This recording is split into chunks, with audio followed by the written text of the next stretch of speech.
Magandang umaga, Pilipinas. Narito ang latest sa lagay po ng ating panahon. Apektado ngayon ng amihan ng extreme northern Luzon, kaya't magdudulot ito ng maulap na papawurin at mataas na tsansa ng mga pagulan ngayon sa Batanes at Cagayan Province. Kaya sa mga kababayan natin doon, huwag kong kalimutang magdala ng payong o mga pananggalang sa ulan. Sa araw na ito, saan man po ang inyong lakad. Samantala sa Metro Manila at natitirang bahagi pa ng bansa, generally improved weather naman ang mararanasang panahon. So maaliwalas naman ang ating papawurin, liban na lamang po sa mga localized at mga biglaang at bigdagli ang pagbuhos ng ulan, lalong-lalo na po sa hapon at gabi. Dahil wala po tayong ibang weather system na nakakaapekto sa bansa, liban po dito sa northeast monsoon at mga localized thunderstorms. Pero meron nga ho tayong bagyo na minomonitor sa labas ng ating area of responsibility. Huling nakita po ito sa layong 1,525 kilometers silangan huyan ng northeastern Mindanao. At ngayon nga po, malayo pa naman ito at wala pa namang direct effects sa anumang bahagi ng ating kalupaan. Pero as of our latest datos or latest na data natin, ay lalo pa po itong lumakas. Ngayon nga po ay severe tropical storm na. Taglay ang lakas ng hangin na 95 km per hour near the center at gustiness po na 115 km per hour. Northwestward pa rin ang kanyang movement at medyo may kabagalan po ito sa ngayon. 10 km per hour lang ang kanyang pagkilos. Kung kaya't mas mataas po yung tsansa na mas lumakas pa po ito, makahugot pa po ng lakas habang nasa karagatan po ito sa mga susunod na oras at araw. Based na rin nga po sa track na ipinalabas po ng Pag-asa ngayong 5 a.m. na Tropical Cyclone Advisory, makikita nga po natin na generally northwestward ang kanyang magiging movement sa mga susunod na oras at araw at pwede pong pumasok ito sa ating area of responsibility by Friday midnight, mamaya hong midnight o kaya naman ay bukas ng umaga o Saturday morning. At once na pumasok po ito sa ating papangalanan po natin itong si Bagyong Uwan. Yan po ang kanyang magiging domestic name or local name. At nakikita nga po natin in terms of intensity, mataas po yung tsansa na pumasok po siya ng PAR as typhoon. So malakas na po agad itong bagyo sa pagpasok pa lang ng ating area of responsibility.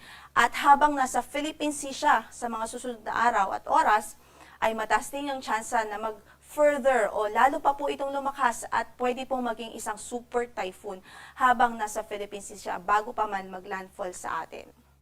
So in terms of landfall point po, nananatiling mataas ang banta dito po sa northern at central Luzon dahil dyan po nakikita kung saan ay pwede pong maglandfall itong si Bagyong Uwan o magiging Bagyong si Uwan.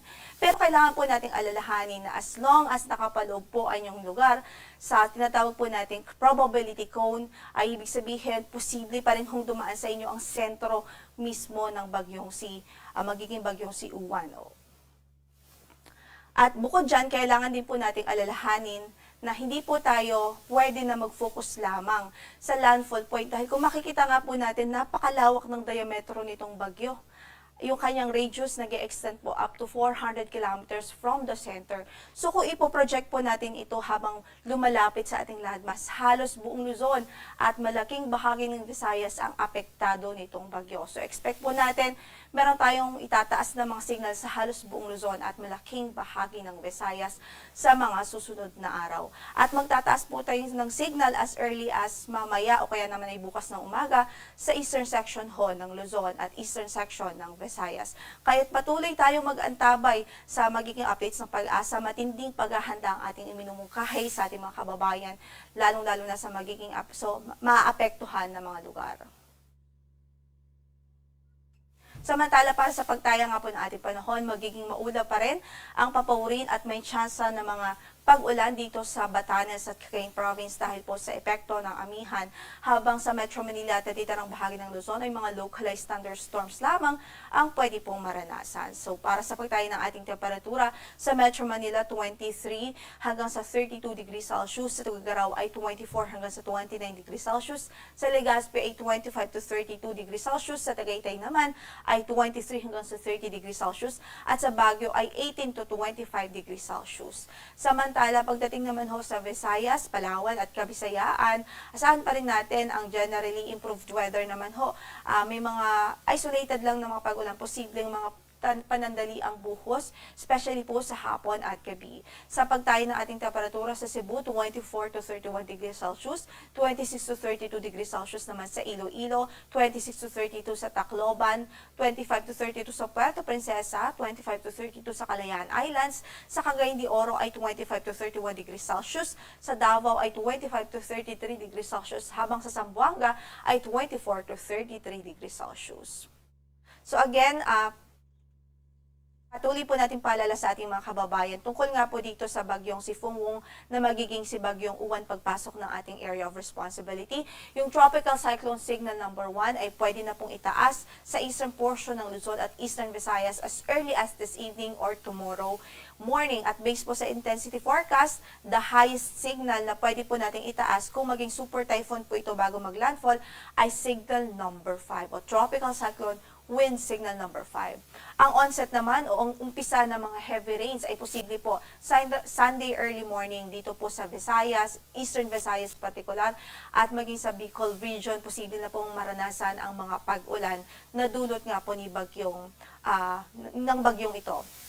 Bukod dyan ay pwede na rin po nilang maranasan ang mga pagbugso ng hangin na dala nga din po nitong bagyong magiging si bagyong Uwan.